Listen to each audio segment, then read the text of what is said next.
we need the following: 3 pieces of Nestle cream, 9 pieces of Milo,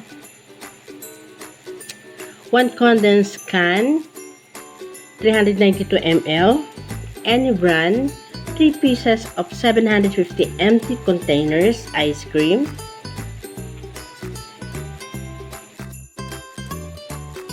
ayan, ilagay na po natin ang ating tatlong Nestle cream sa isang mixing bowl.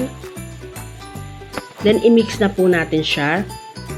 Nasira po kasi yung aking mixer, yung hinahawakan po. So, eto na lang po yung ginamit ko. Mas mabilis po ito na magagawa. Kasi mayroon po itong mga speed. May 8 speed po siya. So, trinay ko po siyang mas bilisan pa.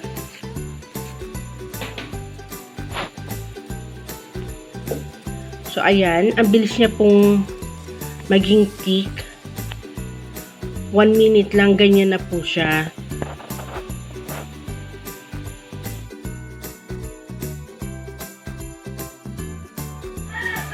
Yan, ang ganda na ng texture ng ating Nestle cream. Nag-double na yung volume niya. Guys, yung ice cream na to, na-observe ko lang, hindi po siya katulad ng ice cream na mabilis siyang matunaw.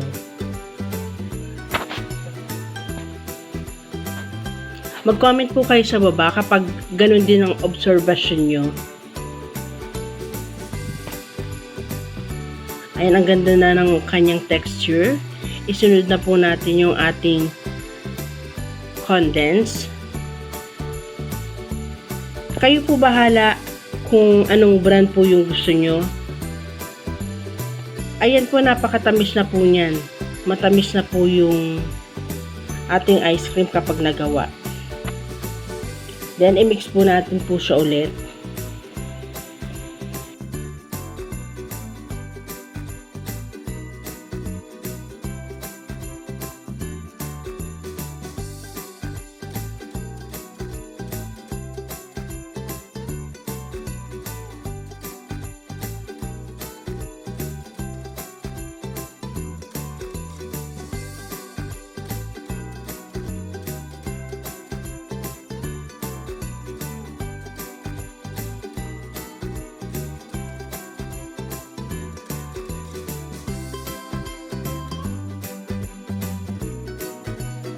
Ayan, medyo natuwa ako sa pagmi-mixer. Mabilis po talaga pag dito po ginawa, pag ganito pong gamit yung mixer. Saglit lang po. Then, ilagay na po natin yung ating Milo. 7 piraso lang po yung ilalagay natin. 7 pieces po lang ha ang ilalagay natin. Kasi po yung 2 piraso po, ipang toppings po natin yun mamaya sa ice cream. Ayan na po. Then, i-mix na lang po natin siya ng kaunti para ma-mix lang po yung ating flavor.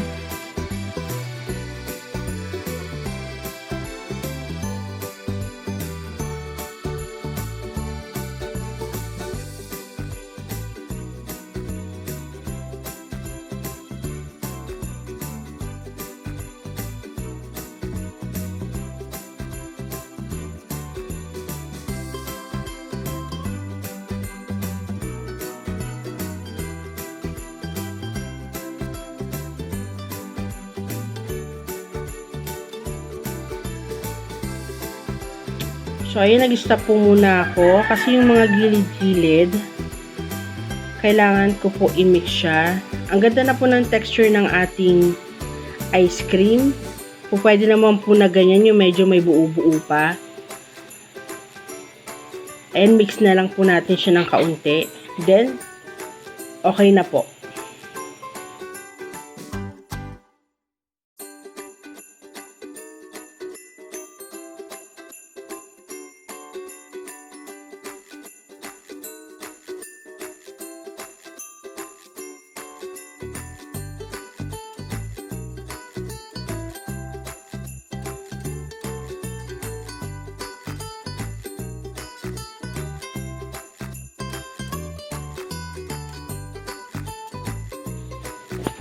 So, ayan.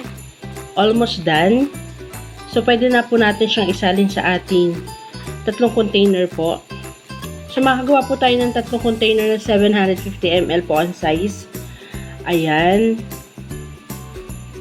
Wow. Ang ganda po ng texture niya. So, kung gusto niyo po siyang ibenta, inegosyo, pwede po tutubo po kayo ng malaki.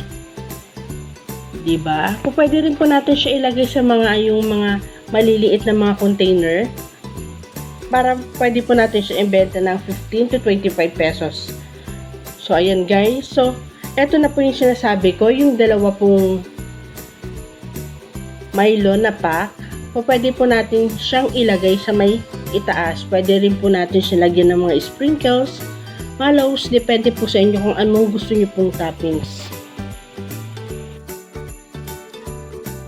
So, ayan. Nakagawa nga po tayo ng ating tatlong pirasong 750 ml container. So, guys, meron po tayong costing. Pagdating po ng dulo ng ating video, makikita nyo po ang ating costing, yung mga nagastos po natin. Then, ilagay na po natin sa ating ref. Iwan po natin ng 24 hours. Ayan. See you! At kung nagustuhan nyo po ang aking video, please like, share, and subscribe. Then hit the bell button para updated po kayo lagi sa aking mga video.